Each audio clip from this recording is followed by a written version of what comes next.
tardes, mi nombre es Montserrat Benítez y soy científica titular en la Escuela de Estudios Árabes, que es un centro de investigación que se encuentra en Granada y que pertenece al Consejo Superior de Investigaciones Científicas. El título de mi charla, como habrán visto, es La lengua árabe o las lenguas árabes, pero ¿cuántas son? Y es cierto porque a través del título podemos pensar que estoy afirmando que la lengua árabe es una o que la lengua árabe son varias.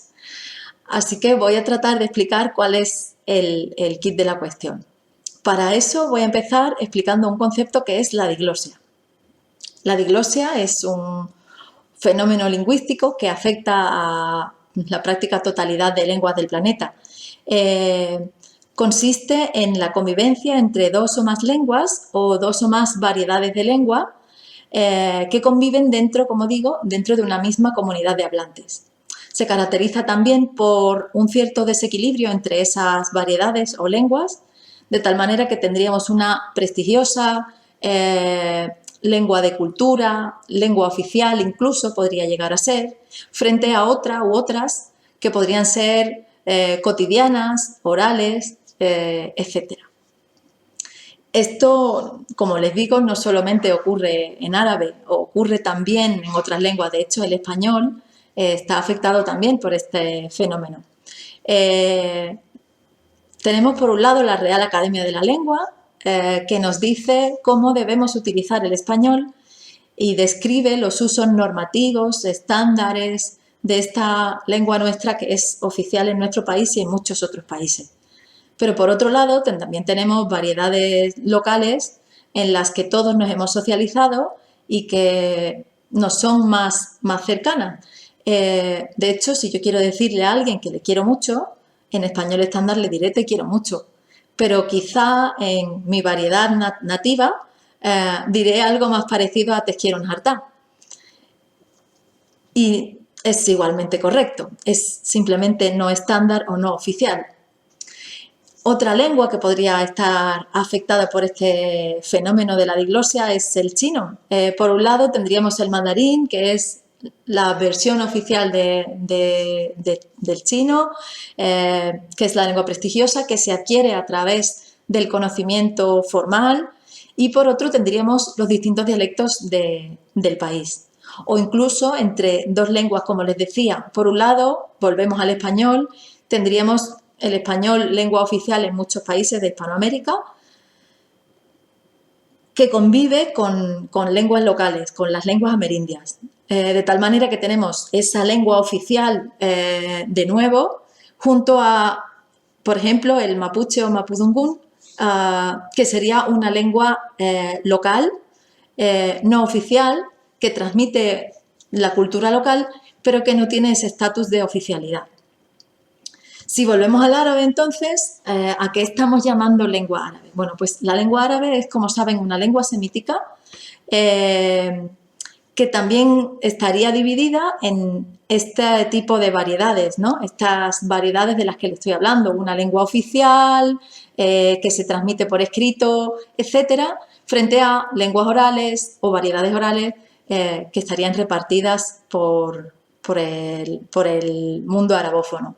Entonces, la lengua árabe es, como digo, una lengua de origen semítico que es oficial en 20 países del mundo y en las Naciones Unidas, es cooficial en otros 6 países y además tendríamos 280 millones de hablantes de este planeta que tienen alguna variedad de árabe como su lengua materna o lengua primaria y otros 250 millones de hablantes de nuestro planeta que tienen alguna variedad de árabe como lengua secundaria. En este mapa que les enseño pueden ver en qué 20 países el árabe es lengua oficial y en este otro pueden observar donde el árabe es, además de lengua oficial, lengua cooficial y lengua de contacto. El origen de la diglosia no es algo que se encuentre en la época contemporánea. Ya en época preislámica vamos a encontrar diferencias lingüísticas dentro de la comunidad de hablantes. Y esto lo sabemos gracias a las excavaciones arqueológicas que se han llevado a cabo tanto en la península arábiga como en los países de otros países de Oriente Medio, donde hallazgos como estelas funerarias, bastones de madera o hueso con inscripciones en árabe nos muestran diferencias en quizá pronunciación, grafía, también en léxico, en las distintas comunidades que habitaban la región en esa época. Además, tenemos toda la poesía preislámica que está en una lengua que era común a todas esas comunidades, es decir, una especie de koiné que utilizaban esas comunidades para entenderse entre ellos, y de hecho, como digo, la poesía preislámica es un ejemplo de ello.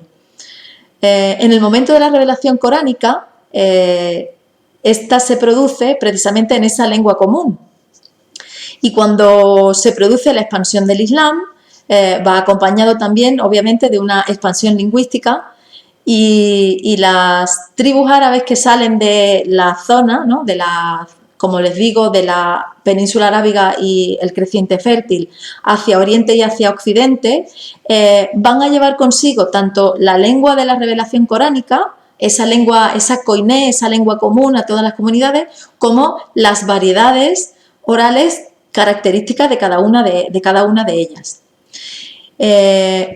Si volvemos a la época contemporánea, podemos decir que por un lado vamos a encontrar una lengua escrita que se adquiere a través del aprendizaje, es decir, que no es lengua materna, y cuyos usos van a caracterizarse por comunicarse con la administración o encontrarlo en la literatura, en la prensa, en los medios de comunicación, etc.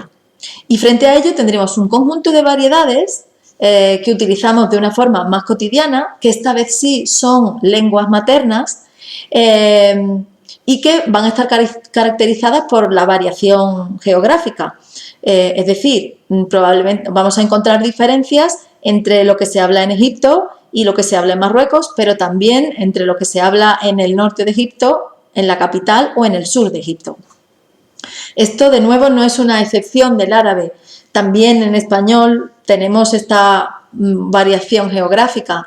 Un hablante de Madrid no habla como un hablante de Santiago de Compostela, ni como un hablante de La Habana, ni como un hablante de Guayaquil.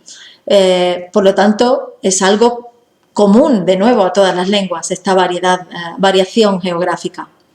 En este mapa que les muestro a continuación, pueden ver por colores esa variación geográfica, ¿no? Las zonas geográficas que se delimitan y que comparten ciertas características comunes. Para terminar, voy a ponerles 3 ejemplos de la lengua árabe.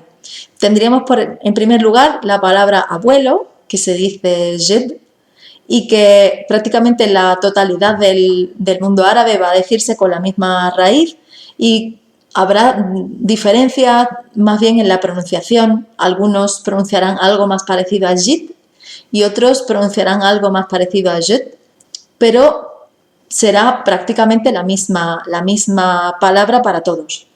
Sin embargo, abuela en árabe será algo parecido a jedda o jedda, pero vamos a encontrar en el norte de Marruecos la palabra hnina para referirse a la abuela, o en Irak, junto con jedda, vamos a encontrar la palabra bibi, o berenjena, el préstamo árabe que tenemos en español, que vamos a encontrar en Egipto, Oriente Medio, la península arábiga, algo parecido a badinjan, mientras que en el norte de África encontraremos algo más parecido a badinjal, pero por ejemplo en Marruecos tendremos en el norte algo más parecido a branilla y en el sur algo más parecido a denjal. O por ejemplo en Mauritania la palabra berenjena ha pasado desde el francés, del árabe a las lenguas europeas y del francés de nuevo de vuelta a Mauritania, y tendremos aubergine. Con todo esto, lo que quiero que quede claro es que el árabe, o lo que llamamos lengua árabe, es en realidad un conjunto de variedades que representa en el todo o en sus partes a la comunidad de hablantes. Tendremos variedades de la lengua árabe que van a representar a una comunidad muy amplia, como son todos estos hablantes donde el árabe es una lengua oficial. Y luego tendremos otras variedades que representarán a comunidades más pequeñas, incluso locales, ¿no? Pero todo ello es lengua árabe.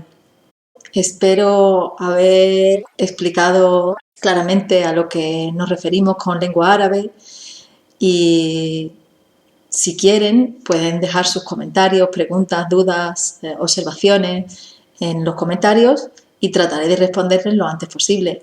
Muchísimas gracias.